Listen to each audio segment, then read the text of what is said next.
Good morning. कैसे बच्चों? जो हम लोग देखो बच्चों, हम लोग उतना देर से फंक्शन पढ़ रहे थे, ठीक है। लेकिन अचानक आप देखेंगे कि रैखिक समीकरण मतलब लीनियर इन इक्वेशन या लीनियर नंबर सिस्टम, ये पटना में ऐसे ही बोलते हैं लीनियर नंबर सिस्टम, लेकिन ये चैप्टर होता है लीनियर इन इक्वेशन, है ना। रैखिक समीकरण मतलब संख्या पद्धति। तो बच्चों हम लोग चैप्टर 1 से पढ़ रहे हैं। एनसीईआरटी में तो सेट थ्योरी, रिलेशन, फंक्शन सब दिया हुआ है पहला चैप्टर में, है ना। लेकिन इस ये वाला कोई चैप्टर है ना, पार्ट 2, मैथ पार्ट 2 में दिया हुआ है, या आर्य सगरवाल में बहुत लास्ट में दिया हुआ है। लेकिन इसका यूज डोमेन रेंज निकालने में इसका यूज हो जाता है। तो अब बच्चा समझेगा कैसे? यही मैं बोलता हूँ, जो बच्चे बोलते हैं ना कि सर चैप्टर वाइज पढ़ाइए, तो 11th 12th क्या है ना, ये चैप्टर वाइज नहीं है, इसमें बहुत मिक्स होता है। तो मैं जैसे पढ़ाता हूँ आप वैसे पढ़िए। जैसे मैंने ट्रिगोमेट्री शुरू में पढ़ाया तो कोई रीज़न होगा मैंने ट्रिगोमेट्री शुरू में पढ़ाया। अभी मैं सेट थ्योरी पढ़ा रहा हूँ तो आप खुद देख लीजिए कि मैं अभी पढ़ा रहा हूँ फंक्शन। मैं पिछले लेक्चर में फंक्शन पढ़ा रहा था, लेकिन देखिए यहाँ यूज फंक्शन में डोमेन रेंज निकालते वक्त आपको लीनियर नंबर सिस्टम मैंने थोड़ा सा कल पढ़ाया था, तो आप लोगों ने बनाया, तो वो उसका यूज़ हो गया लीनियर इन इक्वेशन का, जो एक पूरा का पूरा चैप्टर है। ठीक है, एक पूरा का पूरा वो चैप्टर है। मतलब सेट पढ़ाने से पहले वो पढ़ाया जाता है, लेकिन मैंने सेट पढ़ा दिया शुरू में, क्योंकि आप लोग अभी 10th से आए हैं और पटना में नहीं पढ़ रहे हैं, आप ऑनलाइन पढ़ रहे हैं। तो मैं तो पूरा पटना के बेसिस पढ़ाना चाहता हूँ कि पटना में जैसे पढ़ा रहे हैं, या कोटा में, राजस्थान कोटा में जो जेई में तैयारी करा रहे हैं 11 12 का, मैं उसी पद्धति पर पढ़ा रहा हूँ, ठीक है, वैसे ही सिस्टम पर पढ़ा रहा हूँ। तो उससे तो क्या है ना कि सेट और फंक्शन उसमें शुरू में जब पढ़ाते हैं तो ये लीनियर इन इक्वेशन को पहले पढ़ना होता है, लेकिन आप लोग पढ़े नहीं। खैर, आप लोग को पहले पहला चैप्टर पढ़ना था, लेकिन कोई बात नहीं, मैं अभी बीच में थोड़ा सा सिखा देता हूँ। ये क्या होगा कि आपको जब वो पढ़ने जाएगा तो आसान लगेगा, है ना। ठीक है, चलिए। पटना में ये चैप्टर नहीं पढ़ाता। क्लियर मैं बता देता हूँ, पटना में जो भी बच्चे पढ़ने जाएंगे उनको लीनियर इक्वेशन का चैप्टर नहीं पढ़ाया जाता।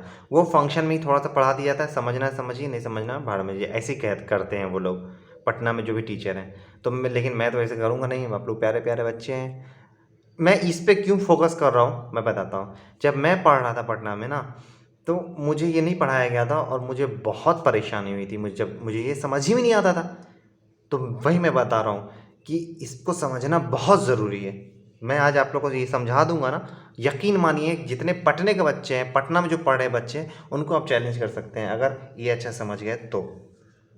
ठीक है, चलिए। सबसे पहला, जो सबसे पहला थ्योरी है कि जैसे आप याद है प्लस, जैसे टू, जैसे ये, अरे यार, जैसे x+2 = 0 है, तो ये प्लस जब इधर जाता था तो क्या हो जाता था, -2। ये पढ़े थे ना। उसी तरीके से यहाँ भी एक थ्योरी है, क्या है कि 2 - x है, तो वेरिएबल को ना, ये एक वेरिएबल है, ये x, ये जब इसका कोई मान नहीं है मतलब ये वेरिएबल है, ये कुछ भी हो सकता है, तो इसको आगे रखना होता है, नंबर को पीछे, ये कैसे, x - 2 करके रखना होता है। तो इसमें क्या होता है, माइनस कॉमन ले लेंगे, देखिए माइनस कॉमन ले लेंगे। अब ये कैसे हुआ देखिए, इसको वापस से अंदर मल्टीप्लाई कीजिए, -x और +2, तो इसको हम लोग फिर से 2 - x लिख सकते हैं, है ना। तो ये माइनस, मैंने इसमें से एक माइनस कॉमन ले लिया, तो ये इस रूप में आ गया, ये दोनों सेम ही है, ठीक है, ये बड़ा है 0 से। अब इस माइनस जब इधर भेजेंगे ना, देखिए क्या होगा, पट शायद चेंज हो जाएगा। अब ग्रेटर देन था, अब क्या हुआ, लेस देन हो गया। क्लियर है, समझ में आ रहा है, चलिए अच्छी बात। तो ये मैं जो सिखाना था आप लोग को। वैसे यहाँ पे अगर लेस देन होता, इधर जाता तो ग्रेटर देन होता था, मतलब पूरा फट सा चेंज हो जाएगा, ठीक है। उसके बाद हम लोग अब पढ़ेंगे लीनियर इक्वेशन, मतलब इन वेरिएबल, एक नंबर पे कैसे शो करते हैं, एक नंबर पे कैसे शो करते हैं इसको, ये, हाँ, हो गया। एक एक कोई भी लाइन जो होता है क्या होता है, अब एक लंबा सा लाइन खींच दीजिए इस दुनिया से लेके उस दुनिया तक, तो वो कहाँ से कहाँ तक होता है, -इन्फिनिटी। कोई भी नंबर, कोई भी लाइन कहाँ शुरू होता है, -इन्फिनिटी कहाँ तक होता है, इन्फिनिटी तक। मतलब एक लंबा सा लाइन को आप कहाँ से कहाँ तक खींच सकते हैं, -इन्फिनिटी से इन्फिनिटी तक। चलिए गुड, बहुत अच्छी, बहुत अच्छा बात। अब चलिए, अब मैं क्या कहना चाह रहा हूँ, ये तो मैंने सिखा दिया था, लेकिन मैं फिर आज सिखाऊंगा कि ग्रेटर देन इक्वल टू जब लिखा रहे तो वो ऐसे बंद होगा, और यहाँ पर सिर्फ ग्रेटर देन रहे तो ओपन होगा। ये क्या सिखा रहे हैं सर? मैं अभी बताता हूँ। सबसे पहले इसको सॉल्व कीजिए सर। तो सॉल्व कीजिए ना सर, ये 9 इधर है, आप बोले तो वेरिएबल इधर होगा। हाँ गुड, पहले सॉल्व करते उसी को हम लोग। माइनस इधर जाएगा,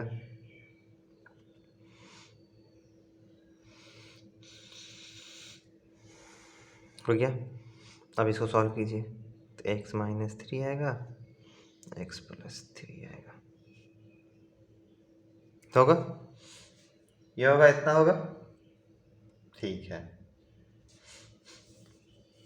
अब क्या कीजिएगा, ये दोनों वैल्यू को निकाल लीजिए। तो यह कहीं रफ कर लीजिए, यहाँ पे रफ कर लेता हूँ।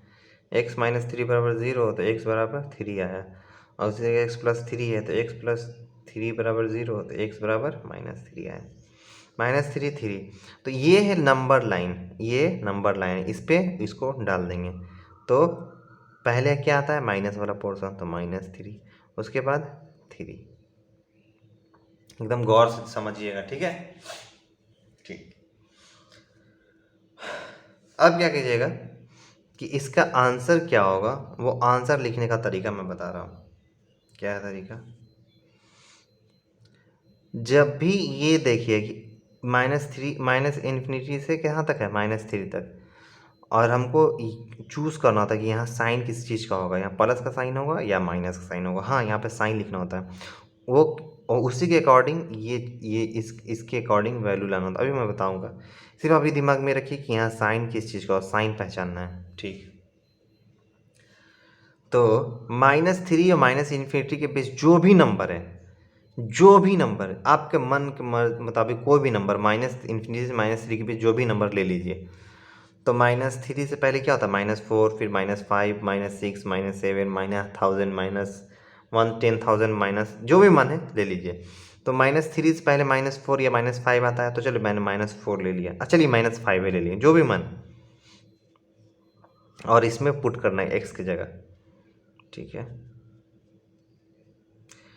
जिनको नहीं समझ में आएगा ना, रिपीट करके देखिएगा, ठीक है? ठीक है, तो यहाँ -x की जगह -5 डाल दिया, ठीक है। -5 -3 कितना हुआ, -8, -5 + 3 कितना हुआ, -2, कहाँ 5 में 3 गया 2। अब 8 दोनों 16, दोनों के बीच क्या चीज़ है, मल्टीप्लाई का साइन है, और ये माइनस और ये माइनस दोनों मिल क्या हो गया, प्लस। क्या चीज़ साइन प्रोवाइड किया हम लोग को, प्लस का, ठीक है। ठीक है, अब यहाँ -3 ये दोनों के बीच कोई नंबर उठा लीजिए। तो -3 और 3 के बीच क्या क्या नंबर हो सकता है, -2, -1, 0, 1, 2। तो 0 ले लेते हैं क्या, 0 लेने ज़्यादा आसान लगता है, तो यहाँ 0 डाल देंगे x की जगह। तो यहाँ पे लिख लीजिए, यहाँ पे मैं रफ कर रहा हूँ, तो x की जगह 0 डालेंगे तो 0 - 3, 0 + 3, ठीक है। तो यहाँ देखिए क्या हुआ, यहाँ देखिए माइनस है तो -3, अब बीच में मल्टीप्लाई होता है, यहाँ क्या है, +3, 3 तिया 9, माइनस प्लस माइनस, क्या चीज़ साइन आया, माइनस का, या माइनस लिखेंगे, ठीक है। अब 3 और इन्फिनिटी के बीच कोई नंबर ले लीजिए, तो 3 के बाद 4, 5, 6, 7, 8, 9, 10, 11, कुछ भी 4 ले लेता हूँ मैं। तो 4 में से यहाँ पे फिर x की जगह 4 रखिए, 4 - 3 और 4 + 3, 4 में से 3 क्या, 1, और 4 3 7, दोनों के बीच साइन गुना हुआ या प्लस आया, प्लस लिख दिए। चलिए, इतना तो हो गया, इतना तो आप लोगों को समझ में आ गया, ठीक है।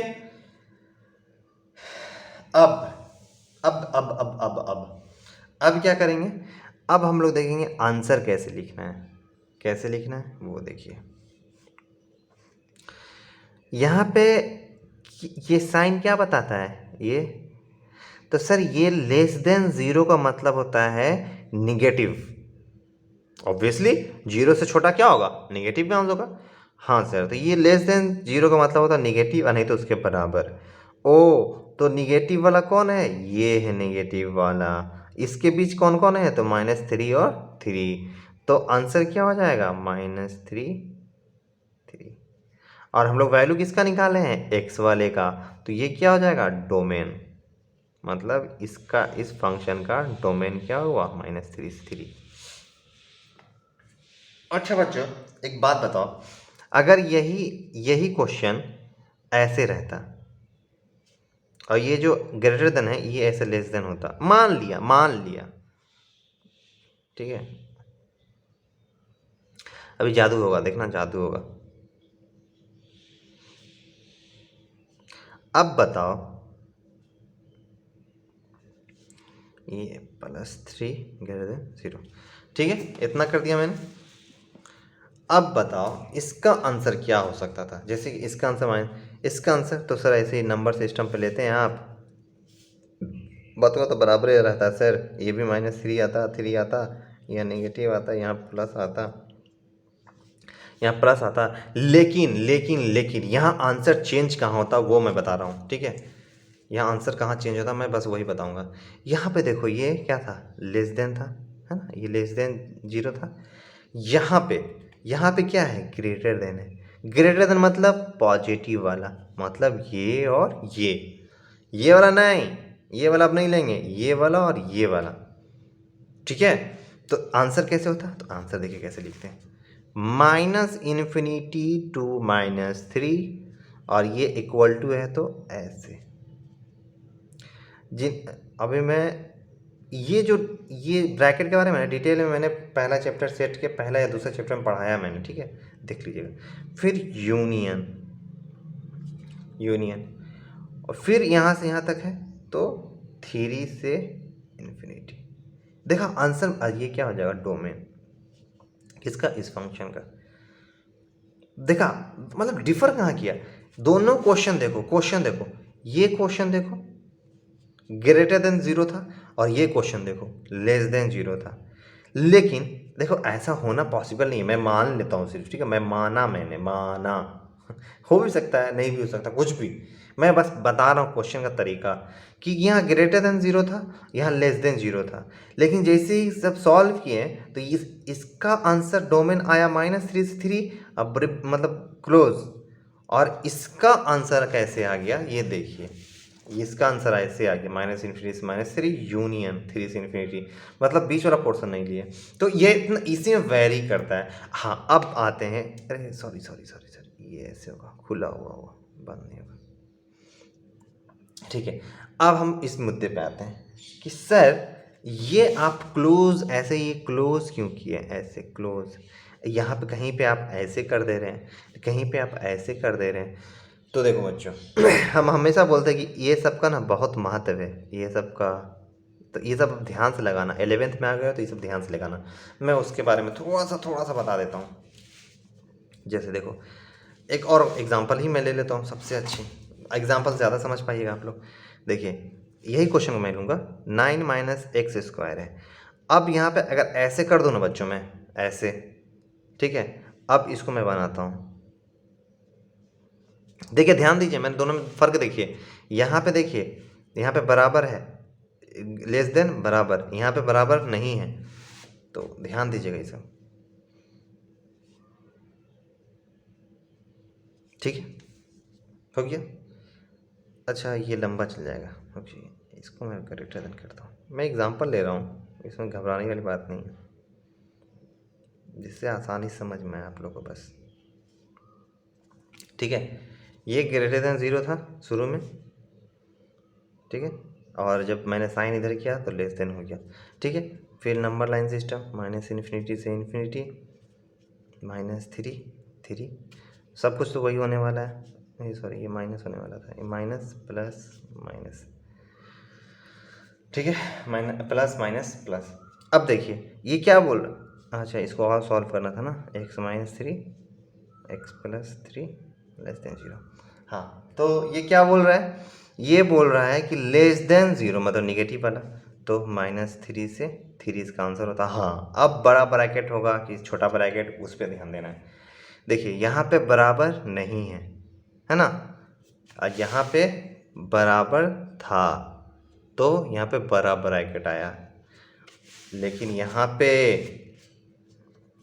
पे बराबर नहीं है तो ओपन रहेगा, इसको कहते हैं ओपन, खुला। ये हो जाएगा डोमेन ऑफ। बहुत इंपॉर्टेंट है बच्चा, बहुत इंपॉर्टेंट है, ये सब समझना, ठीक है, बहुत इंपॉर्टेंट है। नहीं समझोगे तो फिर आपसे डोमेन रेंज सही ढंग से नहीं निकलेगा। जामिया इंजीनियरिंग हो या अलीगढ़ इंजीनियरिंग हो या बिहार इंजीनियरिंग हो या जेई मेन का इंजीनियरिंग हो या आईआईटी का हो, सब में ये क्वेश्चन पूछता है 8 नंबर का। और बंगाल इंजीनियरिंग दीजिएगा तो उसमें ये क्वेश्चन तो भरा रहता है भाई, 10 क्वेश्चन इससे रहता है डोमेन रेंज से। तो बहुत समझना बहुत ज़रूरी है लीनियर इक्वेशन को, ठीक है, रेखीय समीकरण को। ये जो मैं पढ़ा रहा हूँ, ये ब्रैकेट कैसे कैसे चेंज हो रहा है वो समझना बहुत ज़रूरी है। नहीं समझ में आया रिपीट कीजिए, फिर समझ में आया फिर रिपीट कीजिए, फिर नहीं समझ में आया मेरे को लिंक नीचे टेलीग्राम लिंक दिया हुआ है, वहाँ जाइए, बोलिए सर हमको ये समझ में नहीं आ रहा है, मैं फिर बताऊँगा आप लोग को, ठीक है। मैं इस पे 3-4 क्लास कराना चाहूँगा, लेकिन आप जितने बच्चे हैं वो समझिए। और हाँ, नए बच्चे भी ये पढ़ सकते हैं, नए बच्चे जो भी है, नए बच्चे वो सब के लिए ये है। समझ लीजिए एक तो चैप्टर मैं पढ़ा रहा हूँ लीनियर इक्वेशन, इसलिए इसमें एकदम टेंशन लेने की ज़रूरत नहीं है, नए बच्चे भी खुल के पढ़ेंगे, ये वाला एकदम समझ समझ के पढ़ेंगे, क्योंकि इसमें कहीं भी फंक्शन रेंज सेट ये सब कुछ भी यूज़ नहीं है, मैं डायरेक्ट लीनियर इक्वेशन पढ़ा रहा हूँ, ठीक है। चलिए, तो ये आप लोगों को क्लियर समझ में आ गया। हाँ, माइनस इन्फिनिटी इन्फिनिटी में हमेशा ये ओपन ही रहेगा, ये कभी भी क्लोज नहीं होगा, ठीक है। इसको खुला कहते हैं, इसको बंद कहते हैं, बंद ब्रैकेट खुला ब्रैकेट, तो ये सब कभी, हाँ आप लोग पढ़े होंगे कि बड़ी ब्रैकेट है छोटी ब्रैकेट लेकिन इन्फिनिटी के साथ ना हमेशा खुला, इसको खुला बोलते हैं, इसको क्लोज बोलते हैं। मैंने पढ़ाया है सेट में अच्छे से, एक चैप्टर ही मैंने पढ़ाया है इसको, लेकिन मैं फिर पढ़ा ही दिया हूँ अभी, तो आप लोग को उतना टेंशन लेने की ज़रूरत है नहीं। देखिए इसको ना, इसको हम लोग ऐसे भी लिख सकते हैं, ये है ऐसे उल्टा, इसका उल्टा ऐसे, ठीक है, वो आप लोग अभी बनाते बनाते आ जाएगा आप लोग को। चलिए मैं दो समझा दिया समझ में आई होप आ गया होगा, नहीं समझ में आएगा तो मैं फिर बताऊंगा ही, टेंशन लेने की बात है नहीं, है ना। चलिए तो मैं क्वेश्चन दूं, ठीक है, मैं एक और समझा देता हूँ, ठीक है। अभी तो आप लोग रेंज निकाली हैं, डोमेन निकाली हैं, एक क्वेश्चन है एक्स, नहीं ये क्वेश्चन मैं बनाने के लिए दूंगा, मैं एक लंबा क्वेश्चन ले लेता हूँ, होमवर्क दे दूंगा मैं थोड़ी देर में, नहीं पहले अब ये डोमेन मत निकालिए, अभी आप लोग सिर्फ ये हमको बना के दिखाइए, इसके बेसिस में मैं क्वेश्चन दे देता हूँ, यही बेहतर रहेगा कि मुझे भी पता चलना चाहिए आप लोग को समझ में कितना आया। ये क्वेश्चन दे देता हूँ मैं, पहला क्वेश्चन, -2x > 5, ठीक है। एक्स का वैल्यू में जो सिर्फ वैल्यू निकाल के बताइएगा, मैं इसको बना दूंगा, उसके बाद मैं देखूंगा कितना अच्छे बना पा रहे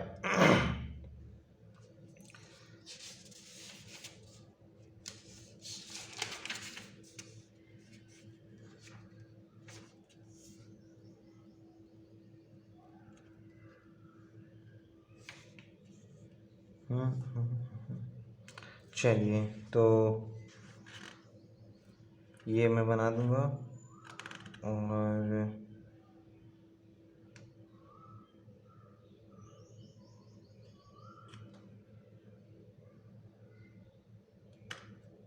और कोई क्वेश्चन, तो इसमें तो बहुत हार्ड दे दिया है, मैं समझाया नहीं उतना अभी तक, मैंने बेसिक जो रेंज जो मैं निकालता मैं उसी को दिया हूँ बनाकर, तो चलिए मैं इसी दे देता हूँ, x -3 > 0, ठीक है।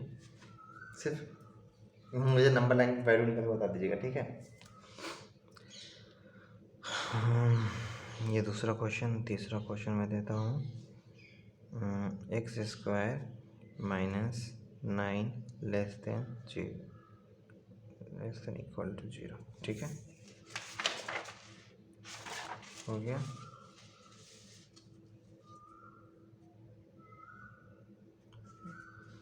तीसरा का चौथा क्वेश्चन देता हूँ मैं। नंबर लाइन भी बनाना है, ठीक है, नंबर लाइन भी बनाना है और उस पर शो भी करना है कि कैसे हुआ वो सब, ठीक है। और एक्स स्क्वायर नहीं, 16 minus X square less than 0, 5 16 minus X square greater than equal to 0, 5 के बाद 6 नंबर पे 16 25 minus X square less than equal to 0। और नहीं, मैं बार बोल रहा हूँ, नहीं समझ में आए आप लोग लेक्चर को दोबारा देखिएगा, दोबारा समझने की कोशिश कीजिएगा, ठीक है। मैं डोमेन रेंज नहीं निकालना इसमें, मैंने जो बोला है अभी वही अब ठीक है, डोमेन ही एक तरह से निकलेगा, क्या कि एक्स का वैल्यू निकाले तो डोमेन ही निकलेगा एक तरह से। तो टेंशन लेने की बात नहीं, आपको एक्स का वैल्यू लिखिए, डोमेन लिखिए, बात बराबर है, ठीक है। 4 माइनस एक्स स्क्वायर। बच्चों बस इतना ही दूंगा मैं, ज़्यादा नहीं दूंगा, देखता हूँ मैं इतना ही बना पाते कि नहीं आप लोग। बच्चों मैं ज़्यादा परेशान नहीं करना चाहता, ठीक है, आप लोगों को सिखाना चाहता हूँ, कॉन्सेप्ट सिखाना चाहता हूँ। ये कोई भी ये एनसीईआरटी के चैप्टर में नहीं है, मैं क्लियर बता देता हूँ। मैं सिर्फ और सिर्फ कॉन्सेप्ट समझाना चाहता हूँ, ठीक है। अगर ये कॉन्सेप्ट अगर समझ में आ जाता है तो आप एनसीईआरटी क्वेश्चन आराम सॉल्व कर पाइएगा। एनसीईआरटी में इतना डिटेल में नहीं समझाता। एनसीईआरटी का यार पटना का कोई भी मास्टर खासकर इसको नहीं समझाता है, सिर्फ अमरनाथ चौधरी को छोड़कर। अमरनाथ चौधरी इस चैप्टर को वो 2 महीना पढ़ाता है, और वो क्या करता है 11 12 3 साल में ख़त्म करता है, ठीक है। तो वो भी एक बेवकूफ़ पता नहीं पागल टीचर है वो। तो मैं वैसा पागल तो नहीं बनूंगा, लेकिन मैं तुम लोग को दिमाग में घुसा ज़रूर दूंगा कि ये लीनियर इक्वेशन, रेखीय समीकरण का क्वेश्चन सॉल्व कैसे करते हैं, ठीक है।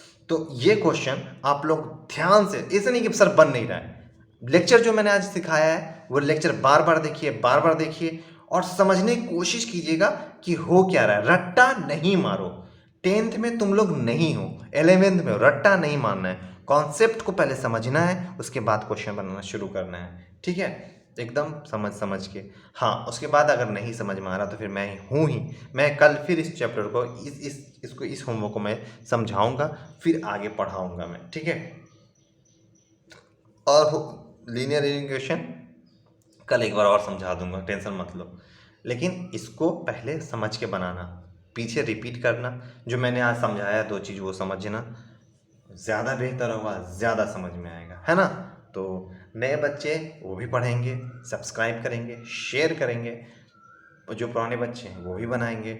मज़ा आ रहा है, दोस्तों को जोड़िए आप लोग, उनसे डिस्कस कीजिएगा तो और ज़्यादा पढ़ने में मज़ा आएगा, ठीक है। Thank you.